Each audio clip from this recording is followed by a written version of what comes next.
Ouais, bon.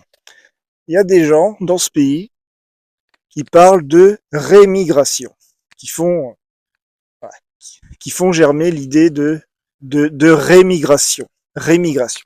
C'est quoi la rémigration? La rémigration, ça consiste à dire que les gens qui ne sont pas blancs en France métropolitaine sont voués à partir. C'est ça la rémigration. Bon, alors on va essayer de comprendre qu'est-ce que ça implique. Qu'est-ce que ça implique la rémigration? Alors en France métropolitaine, il y a à peu près, alors à vue de nez, je ne sais pas parce qu'il n'y a pas de statistiques ethniques, mais à vue de nez, en France métropolitaine, il doit y avoir à peu près 10 millions de personnes qui ne sont pas blanches. À peu près. Hein. C'est peut-être plus, hein, je sais pas. Parce que voilà, on voit la louche, d'accord. Bon, peut-être que c'est 15, hein, peut-être que c'est plus, j'en sais rien. Bon, déjà 10 millions. 10 millions. Déjà, vous voyez ce que ça fait 1 million? Alors 10 millions? 10 millions, c'est-à-dire que vous allez déporter 10 millions de gens. 10 millions de gens. Vous allez faire comment en fait? En train? En avion? En avion, on va faire beaucoup de trajets. Hein. 10 millions, ça fait beaucoup. Hein. 10 millions. Et c'est peut-être plus, hein, c'est peut-être plus. Vous allez faire comment en fait? C'est-à-dire que alors je vous compare pas aux nazis, hein, mais pendant la Seconde Guerre mondiale, les nazis, en Europe, ils ont déporté à peu près 3 millions de gens en train. Et les nazis, ils étaient vénères. Hein. Ils étaient vénères, les nazis. Ils contrôlaient toute l'Europe. Hein. Ils ont déporté en train 3 millions de gens. C'était énorme. C'était énorme. 3 millions. Et ils étaient motivés, les nazis. Hein. Ils avaient bouffé de la propagande pendant 10 ans. Ok? Je vous sens un petit peu moins motivé que les nazis. Hein. Un petit peu moins. Et vous venez me dire que vous allez déporter 10 millions de gens? 10 millions? Est-ce que vous vous rendez compte de la stupidité de cette idée? Vous n'allez rien rémigrer du tout. Ça n'arrivera pas. Ça n'arrivera pas. Vous êtes bloqué dans un logiciel 20e siècle. Un logiciel où l'humanité est encore contrôlable. L'humanité n'est plus contrôlable. L'humanité aujourd'hui, c'est 8 milliards de personnes. C'est gigantesque. Et ça va augmenter encore un petit peu. Peut-être, on va peut-être monter à 10, je ne sais pas, on verra. L'humanité est devenue incontrôlable. Vous contrôlez que dalle. Vous allez déporter personne. Ça n'arrivera pas. C'est une illusion, c'est une chimère. Vous pouvez foutre Zemmour au pouvoir pendant 50 ans, mais vous n'allez déporter personne. Mais vous allez faire comment en fait? En train, en bateau, en avion? 10 millions de gens. 10 millions de gens. Vous vous rendez compte de la stupidité de l'idée de la rémigration? Mais c'est absurde. Mais c'est absurde. Est-ce que ce serait pas plus simple d'exalter ce qu'est ce pays, de refaire société avec tout le monde, de nous réintégrer les uns aux autres? Est-ce que ce serait pas plus simple de faire ça? Est-ce que ce serait pas plus simple plutôt que de propager l'idée qu'il y aurait une partie de la population, que je sais pas, un quart de la population qui doit se barrer? Mais c'est absurde. Mais c'est absurde. Vous n'allez rien déporter du tout. D'accord? Et non seulement ça, mais en plus, mais ça va empirer. Mais ça va empirer. En 2050, il y aura 3 milliards d'Africains. 3 milliards d'Africains. L'Europe va s'africaniser. L'Europe va s'africaniser. La Méditerranée n'est pas une frontière naturelle. La Méditerranée, depuis l'Antiquité, c'est une zone d'échange. Ce n'est pas une frontière naturelle. Ça, c'est une vision moyenâgeuse. Durant l'Antiquité, la Méditerranée était une zone d'échange. Ça n'est pas une frontière naturelle. La Méditerranée, c'est une baignoire. Si les Africains veulent débarquer en Europe, personne ne les arrêtera. Rien ne les arrêtera. Vous allez faire quoi? Vous allez militariser tout le pourtour européen? Bien sûr, bien sûr, bien sûr. Alors adieu le tourisme sur la Côte d'Azur. D'accord? Adieu les milliards que rapporte le tourisme sur la Côte d'Azur. Mais rien de tout cela ne va se passer. Rien de tout cela ne va se passer. Est-ce que ce serait pas plus simple d'exalter ce qu'est ce pays? Quand on demande aux fachos qui nous parlent de réimmigration ce qu'est ce pays, ils n'en ont pas la moindre idée. Ils me répondent, la France, c'est blanc et chrétien. Ah bon? Ah bon? Des pays blancs et chrétiens, il y en a 50. Il y en a 50, ça ne définit pas la France. D'ailleurs, la France ne s'est jamais définie selon une ethnie, ça n'est jamais arrivé. En plus, c'est faux. Mais c'est faux. La France, c'est partout. Il y a des confettis partout, des reliquats de l'Empire. Vous voyez? Il y a des îles où les gens ne sont pas blancs. Vous voyez, Mayotte, les gens ne sont pas blancs et ne sont même pas chrétiens. C'est musulman. Et c'est français. C'est 100% français. Vous voyez? Vous voyez? C'est absurde. La France ne se définit pas comme ça. Alors après, on me répond, la France, c'est une culture, c'est une gastronomie. Alors, certes, mais tous les pays ont ça. Tous les pays ont ça. Quelles sont les spécificités de la France? ce qui la définit, ce qui la rend spécifique. Vous n'en savez rien. Vous n'en savez rien. Vous accrochez à des fétiches, à des gris-gris fétichisants. Vous ne savez pas ce que c'est que ce pays. Vous ne savez pas quelles sont les spécificités de ce pays. Vous voyez? Ce serait peut-être temps de, voilà, si on veut se réintégrer les uns les autres, qu'on se mette d'accord autour de quelque chose de commun, quelque chose qui transpire de ce pays, qui transpire partout, partout. Vous voyez? Par exemple, je vais vous citer une spécificité, ça va vous paraître un petit peu insolite, mais bon, on va voir, on va voir. À la télé, souvent, je vois une journaliste qui s'appelle Charlotte Dornelas. Charlotte Dornelas, c'est une journaliste éditoriale vachement de droite, hein. Vachement de droite. Bon, c'est pas grave, elle a le droit, elle a le droit. Charlotte Dornelas, une fois, j'ai vu sur internet une vidéo d'elle où elle était déguisée en Jeanne. En Jeanne. En Jeanne, en armure, sur un cheval.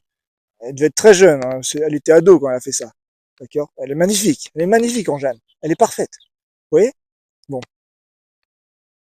Et Charlotte Dornelas, c'est quelqu'un de, c'est une journaliste très particulière, qui a des spécificités. Des spécificités. D'accord? Qu'est-ce qu'elle fait, Charlotte Dornelas? Je la regarde souvent parce que, comme elle est de droite, j'aime bien savoir ce que pense le camp en face. Vous voyez? Et puis, c'est une femme brillante qui fait de la dialectique. Elle sait faire un cheminement intellectuel cohérent. Elle sait faire ça. Donc voilà, j'aime bien ce qui se dit à droite. J'aime bien écouter ce qui se dit à droite. Parce que moi, j'aime bien faire de la dialectique, contrairement à la gauche actuelle qui est complètement naze. Bon, bref, c'est un autre sujet. Et Charlotte Dornelas, des fois, il se passe un truc avec elle. Des fois, elle a des sentiments, de très hauts sentiments, de très hauts sentiments. Des fois, elle pleure. Une fois, je l'ai vue pleurer. Elle pleurait parce qu'elle parlait de l'aide médicale à mourir. Elle parlait de ça, tout d'un coup, les larmes sont montées. Ça a dû lui rappeler une situation personnelle, sans doute. Les larmes sont montées. J'étais très ému de voir ça. Très ému de voir ça. Et des fois, elle se marre. Des fois, elle explose de rire. Elle éclate de rire. Quand Pascal Pro dit une connerie, elle se fout de sa gueule. Elle rigole. Elle rigole. Elle a de très hauts sentiments. De très hauts sentiments. Pourquoi? Parce que Charlotte Dornelas, elle ne s'est pas déguisée en Jeanne. Elle est la réincarnation de Jeanne. C'était quoi Jeanne? C'était quoi Jeanne? Une paysanne qui sortait de la porcherie, qui sortait de nulle part. Une femme prométhéenne, une volonté prométhéenne, qui est allée répondre au roi et qui a rendu toute la chevalerie de ce pays invincible. Invincible. Il n'y a que dans ce pays que cela est arrivé. Comment elle a fait, Jeanne, pour embarquer avec elle toute la fine fleur de la chevalerie française? Comment elle a fait? Comment elle a fait, cette paysanne à la con? Comment elle a fait? Elle n'avait rien dans le sang, elle n'était rien, Jeanne. Et elle a osé répondre au roi. Elle a mis une armure. Une femme en armure. C'est absurde. C'est prométhéen, ça va à l'encontre de toutes les lois de la nature. C'est absurde. Une paysanne à la con qui met une armure. Et la fine fleur de la chevalerie française l'a suivie. Pourquoi? Pourquoi? Parce que Jeanne avait de très hauts sentiments. Elle hurlait, elle gueulait, Jeanne. C'était une paysanne, elle avait l'accent des paysans. Elle parlait fort. Ah, ah, ah. D'accord? Sans articuler. Vous voyez? Vous voyez? Et la chevalerie française était fou amoureux de ça. Elle tombait fou amoureux de ça. De cette française qui avait de si hauts sentiments. De si hauts sentiments. Comme Charlotte. Comme Charlotte. Alors les journalistes éditoriales conservatrices, ça existe dans d'autres pays, certes. Mais pas comme Charlotte. Pas aussi haut que Charlotte. Charlotte, elle se permet de pleurer, de rire. Elle se permet plein de choses. Elle est très prométhéenne, Charlotte. Très prométhéenne. Elle se permet des choses que dans les autres pays, une femme fait ça, on lui reprocherait, on lui dirait, fais attention à ta crédibilité, fais attention. Ici, non. On ne lui reproche rien. Elle est libre d'avoir les plus hauts sentiments qui soient. Ça n'existe pas ailleurs. Pas aussi haut, pas aussi fort. Les Françaises sont les femmes les plus prométhéennes du monde. Elles sont les plus libres sentimentalement. Pourquoi? Parce que la langue française les essentialise. La langue française fait des Françaises les femmes les plus libres et prométhéennes du monde. Elles sont capables d'éprouver tous les sentiments, dans toutes leurs nuances, dans toutes leurs extrémités. Elles sont même capables d'en inventer de nouveaux. Jeanne a inventé un nouveau sentiment. Elle s'est permis d'avoir un sentiment qui n'existait pas. Une paysanne à la con, qui met une armure, qui répond au roi et qui rend toute la chevalerie française invincible. Ça n'était jamais arrivé avant. Elle s'est permis d'inventer un nouveau sentiment. Vous voyez? Vous voyez? Charlotte, ça n'existe pas ailleurs. D'ailleurs, Charlotte est tellement prométhéenne qu'une fois j'ai remarqué un petit truc. Alors, bon, j'espère que c'est pas gênant pour elle. Elle a un petit tatouage sur le poignet, un truc mignon comme tout. Sérieux, une petite connerie d'adolescente. Ça arrive, je sais pas. Elle a dû dire merde à son père et puis hop, elle allait se faire un petit tatouage mignon comme tout, vous voyez. Très prométhéenne, hein. Très prométhéenne. Elle fait ce qu'elle veut, Charlotte. Elle n'obéit à rien. Elle n'obéit à rien. Vous voyez? Ça, c'est très spécifique. C'est très spécifique. Vous voyez? C'est ce qui définit ce pays. Et c'est arrivé maintes et maintes fois durant l'histoire de ce pays. Une femme prométhéenne qui a rendu ce pays invincible. C'est très spécifique. Dans ce pays, normalement, nous considérons que les femmes sont supérieures aux hommes, valent plus qu'un homme. Donc moi, quand j'entends un mec qui me parle de rémigration, qui m'explique, qui me fait la leçon de ce qu'est ce pays, et qui se plaint de la féminisation de la France, mort de rire. Mort de rire, ce monsieur que je ne nommerai pas ne sait pas ce que c'est que ce pays. À son âge, comme c'est triste. Comme c'est triste. Une vie pour rien. Une vie pour rien. Comme c'est triste. Vous voyez? C'est simple. C'est simple. Ce pays, c'est une femme. Une femme prométhéenne. Qui va à l'encontre de toutes les lois de la nature. Nous sommes un pays qui aime se mettre des bâtons dans les roues. Mais obéir à une paysanne à la con en armure, mais franchement, qu'y a-t-il de plus antinaturel que cela? Vous voyez? Me faire émouvoir. Je suis ému quand je vois Charlotte qui pleure. Une journaliste conservatrice avec laquelle je ne suis pas du tout d'accord. Mais elle m'émeut, Charlotte, elle m'émeut. Elle est tellement belle. Elle est tellement belle. Elle est tellement admirable. Vous voyez? Oui, ça dépasse tout, ce sentiment prométhéen. Vous voyez? Ça, c'est une spécificité. Si on en parlait, si on l'exaltait, si on le consacrait, si on l'admirait, bien plus que nous ne le faisons actuellement. Vous voyez? Dans ce pays, une femme vaut plus qu'un homme. L'opinion d'une femme vaut plus que l'opinion d'un homme. C'est arrivé maintes et maintes fois durant l'histoire de ce pays. À chaque fois, une femme a exprimé un sentiment prométhéen. Ce pays était invincible, car la langue française nous rend comme ça. La langue française est une arme. Elle n'est pas faite pour négocier. Nous sommes très mal adaptés à un monde marchand. Elle est faite pour que nous nous confrontions. C'est une arme qui est faite pour que les femmes se confrontent au monde et que les hommes se confrontent entre eux. Nous ne nous confrontons pas assez, messieurs. Pas assez. D'accord?